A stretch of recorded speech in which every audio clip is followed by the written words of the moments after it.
In this lesson, I'll show you how to solve motion of a point problems with derivatives. This is question 6. The question reads, a projectile is launched at an angle of 62.0 degrees to the horizontal with an initial velocity of 177 meters per second. Find A, the horizontal and vertical positions of the projectile, and B, the horizontal and vertical velocities after 1.55 seconds. I want to start with a quick visual, just to give you an idea of what's happening. We have something that is launched at an angle of 62 degrees, and let's call this arrow its vector v. It's at 62 degrees and has a velocity of 177 meters squared.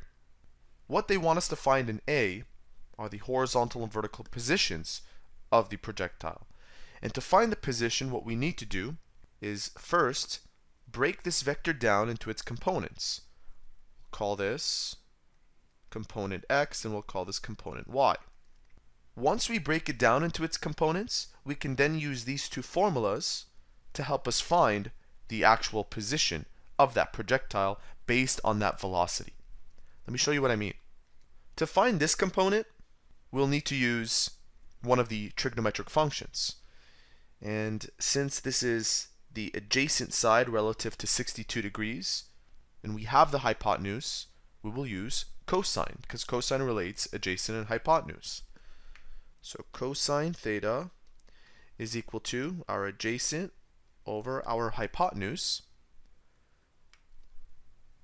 Our adjacent is Vx, and our hypotenuse is 177. Our angle is 62. Solving for Vx, we get 177 times cosine at an angle of 62 degrees is equal to my x component. I'll do the same thing now for this component, which can also be displayed right here, creating a right triangle. This is the opposite length to 62, so we'll be using sine. And in fact, just to save some time, it's 177 sine of 62 degrees. That will give us Vy. Now, since this is our initial velocity, we can call this Vx0 and Vy0. If I calculate these numbers, I should end up with 83.1 meters squared. And I'll show you on the calculator really quickly. 177 times cosine of 62. Notice we get 83.1. And if I use my calculator for this, I should end up with 156 meters per second. Now that I've resolved my initial velocity into its horizontal and vertical components, I can now set up the equations for the horizontal and vertical displacements, as they asked in question A. They wanted the horizontal and vertical positions, their displacement. To do this, I'll use these two formulas. Notice that the horizontal displacement is this expression times t, and the vertical displacement is slightly different. I mean, keep in mind that there is gravity that is acting on a projectile that is launched into the air, and we consider that by changing up the equation just a little bit. Notice that we've factored in gravity. So let's substitute 83.1 into this equation. We get x is equal to 83.1 times t, and y is equal to 156 t minus g t squared over 2. And of course, since this is displacement, the units of both will be meters, since the velocity was in meters per second. Now, to find the horizontal and vertical positions at 1.55 seconds, we will substitute t is equal to 1.55 seconds. I know question A doesn't ask us at 1.55 seconds, question B does, but let me show you what it would be at that time. If we put 1.55 into t here, we will end up with 129 meters. And if I put 1.55 into both of these t's, I should end up with 230, roughly that. Let me show you on the calculator. That second one. 156 times 1.55 minus g, which is equal to 9.81 meters per second squared. 9.81 times 1.55 to the power of 2 divided by 2 gives us 230.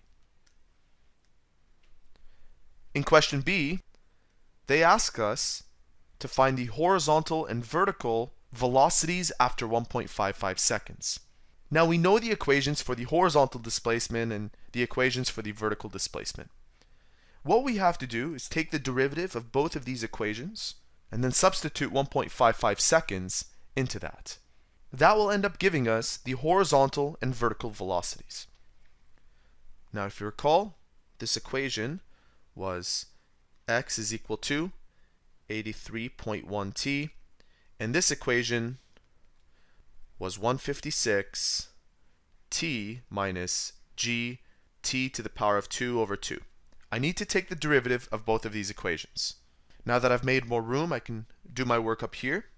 The derivative of this equation is represented as x prime is equal to 83.1, and I use the power rule to derive this, and this is in meters per second.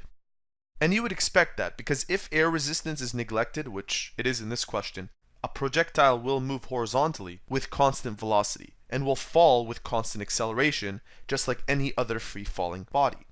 The derivative of this equation, y prime, is 156 minus, and we'll take the power rule here by taking this 2 and placing it right here. 2 over 2 cancels out, leaving us with 156 minus gt.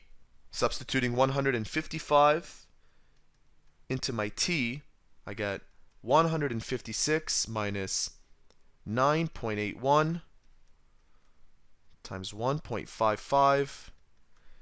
Putting this into your calculator, you should end up with 141 meters per second. And there you have it. That is how to solve motion of a point problems with derivatives.